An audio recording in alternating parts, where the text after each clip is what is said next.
Cumprimento a todos com a paz do Senhor Jesus. Convido os irmãos a abrirmos a palavra de Deus. Primeira carta de Paulo aos Coríntios, capítulo 1, versículo de número 27.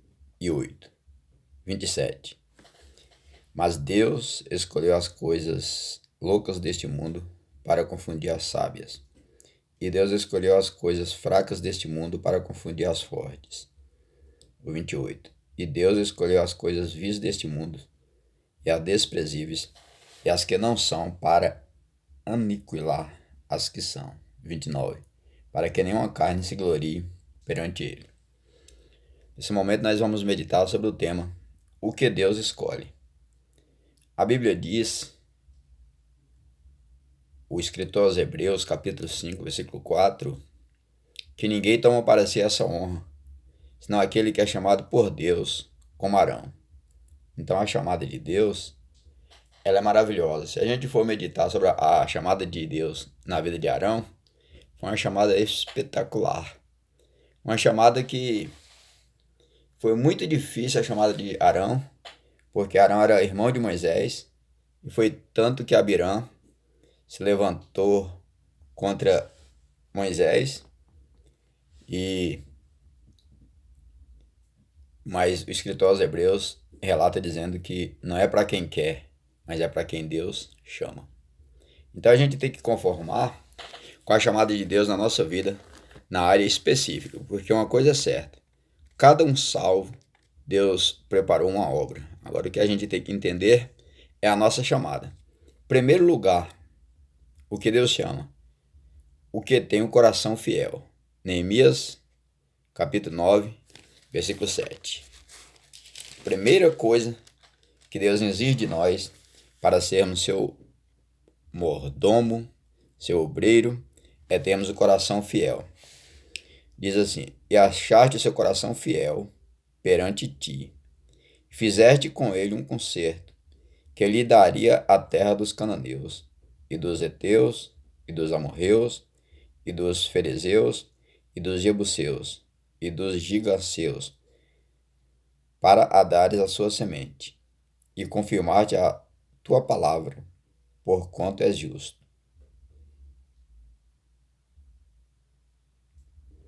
O 7. Tu és Senhor, o Deus que elegeste Abraão, e o tiraste de Ur dos caldeus, e lhe puseste por nome Abraão. Deus chamou Abraão e mudou o nome para Abraão. Então aqui Deus achou o coração de Abraão no caso ainda. Abraão é fiel. E aí Deus fez três coisas com ele. O quê? Primeiro, elegeu.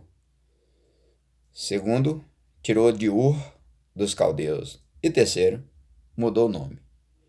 Então Abraão obedeceu. Interessante, Hebreus 11:8 disse que ele obedeceu indo para uma terra sem saber para onde ia. Pensa aí, você obedecer sem saber para onde vai. Então Abraão fez isso. Aí no capítulo 4, a partir do versículo 18, na verdade o capítulo 4 quase todo da carta de Paulo aos Romanos, Paulo fala sobre a justificação de Abraão. Tudo isso aí causado no impacto e o reflexo que é levado do capítulo 15 do livro do Gênesis, capítulo 15, versículo 6, que a Bíblia diz que creu ele no Senhor e foi isso lhe imputado como justiça. Então o apóstolo Paulo toma agora esse tema aí, imputação, e vai aplicando sobre esse ato de Abraão crer e receber essa imputação em sua vida. Então Abraão, ele creu, e aí no capítulo 4, Paulo está dizendo que Abraão teve as pisadas de fé na incircuncisão, não tinha sido nem circuncidado ainda. Abraão, no versículo 18, ele creu contra a esperança. Versículo 19, ele não atentou para as circunstâncias que o rodeavam. Versículo 20, não duvidou da promessa de Deus por incredulidade. E o versículo 21, e estava certíssimo do que o que Deus tinha prometido também era poderoso para o fazer. A gente vê conforme o coração de Deus. Atos capítulo 13, versículo 22. Primeiro livro de Samuel, capítulo 13, versículo 14. Terceiro, o Senhor olha para o coração. Primeiro livro de Samuel, capítulo 16, versículo 7. Mateus, capítulo 15, versículo 8, Jesus diz: esse povo honra-me com os lábios, mas o seu coração está longe de mim.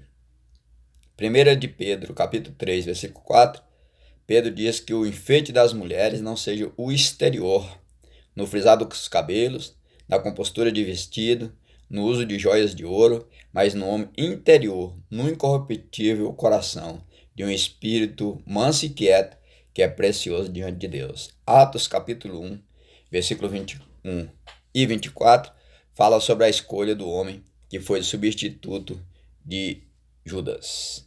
Ali tinha dois, e eles fizeram uma oração a Deus e disse: o Senhor que conhece os corações, mostra qual desses dois o Senhor tem escolhido. E fizeram um sorteio e deu Matias. 1 Crônicas 28, 9 e 10 fala também da intenção do coração. A gente tem aqui versículo 27 a 29. O segundo, o Senhor chama os que estão ocupados. Segundo livro de Samuel, capítulo 7, versículo 8. Esse a gente vai ler. Segundo livro de Samuel, capítulo 7, versículo 8. Agora, pois, segundo Samuel 7, 8. Agora, pois, assim dirás a meu servo, a Davi: assim diz o Senhor dos Exércitos: eu te tomei da malhada, de detrás das ovelhas, para que fosse o chefe sobre o meu povo. Então Deus tomou Davi de onde? De trás da malhada. Eu falei no ponto anterior a respeito do que o Senhor vê o coração. É o capítulo 16, versículo 7 do livro de 1 Samuel.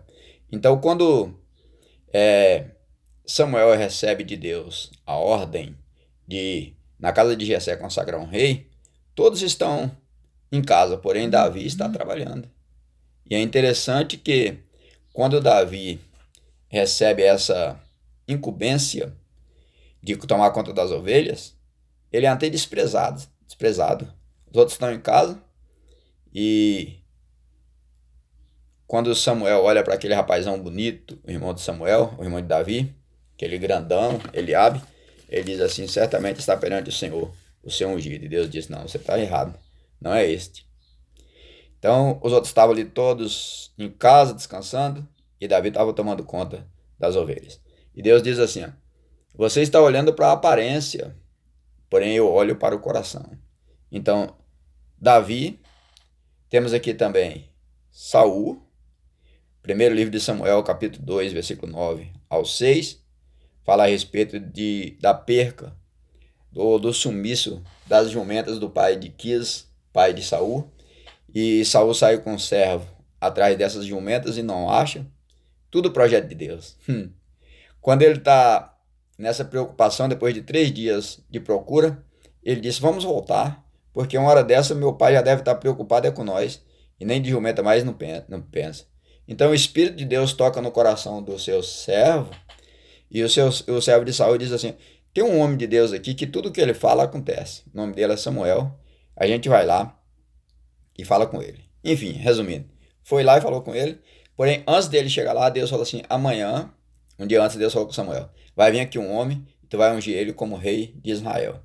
E aí Samuel unge ele como rei de Israel, e unge até um pouco escondido, não ungiu nem na presença do servo que estava com ele. Porém agora começa a acontecer na vida de Saul essa unção. A chamada de Saul, irmãos, a gente vê assim o reinado de Saul como uma tragédia. Porém o começo foi tão lindo, irmãos, foi tão abençoado. Porém Saul não deu lugar e o final foi triste. Mas Deus chamou Saul. Deus tinha um projeto com Saul e chamou Saul estando ocupado. A terceira pessoa que Deus chama estando ocupado foi Saulo, o Paulo, que foi mudado seu nome para Paulo. Paulo, ele teve um problema que quando Deus chamou ele estava acabando com os crentes. E Deus falou assim: eu vou te fazer um crente. Jesus apareceu para ele, derrubou ele do cavalo. Eu acredito que foi do cavalo, né? Ele caiu da montaria que ele estava e Jesus disse, Saulo, Saulo, por que me persegues? Ele disse, quem és tu? Ele disse, sou Jesus a quem tu persegues. Duro é para ti recalcitrar contra os meus aguilhões. E agora Deus começa a obra na vida de Paulo. Então Paulo recebe a oração de um servo de Deus e na mesma hora, porque quando Paulo viu Jesus, ele ficou cego. Jesus tirou as vistas dele, ele não enxergava mais nada. E Ananias recebeu de Jesus uma missão e orar por Paulo, e para Paulo ser curado das vistas e ser cheio do Espírito Santo. E isso aconteceu. Aconteceu também na vida de Amós, capítulo 7 do livro de Amós. Amós está profetizando e alguém disse, não, você não vai profetizar aqui não, se quiser profetizar, vai profetizar em outro lugar, aqui mesmo não. Aí ele disse, meu amigo, vou te dizer uma coisa, eu não era profeta nem filho de profeta, eu era boieiro, eu cuidava de boi. Em outras palavras, é uma linguagem mais popular aqui para nossa região. Eu era vaqueiro. Meu negócio era tirar leite de vaca e roçador de manga. Eu não tinha nada a ver, nem pedi para ser profeta. Mas Deus me disse para mim sair de trás da boiada e profetizar. Então você não vai me impedir, não. Terceiro ponto da mensagem. Deus escolhe os que não são. O versículo 27 e o versículo 28 aqui do capítulo de 1 aos Coríntios, do capítulo 1, ele fala exatamente isso. Eu vou falar para vocês. É tão forte essa mensagem. Eu preguei essa mensagem ontem na rádio e tá também lá no Face. Preguei esta mensagem e acabei mudando o tema dessa mensagem, porque é muito profundidade o que Paulo coloca aqui nesse capítulo 1 de 1 aos Coríntios. Porém, Deus escolhe os que não são. E aqui eu selecionei alguns. Moisés é até um absurdo dizer que Moisés não é, pois a Bíblia diz em Atos dos Apóstolos que Moisés era instruído em toda a ciência do Egito. Só que quando a pessoa passa pelo deserto com Deus, a pessoa é mudada, a pessoa é transformada. Quando a pessoa passa pelo deserto de Deus, a pessoa é outra pessoa, já não é mais aquela mesma pessoa. Então Moisés agora acabou toda a arrogância, todo aquele conhecimento científico que ele tinha, para ele não valia nada, e ele diz assim, não, Deus, eu mesmo não, o Senhor pode mandar outro, porque eu sou pesado de língua, sou pesado eu sou gago, eu tenho dificuldade em falar, e Deus disse assim, eu sou o que sou, estou te enviando. E Deus enviou Moisés, e foi uma benção. Moisés fez mesmo do jeito que Deus quis, e foi uma maravilha.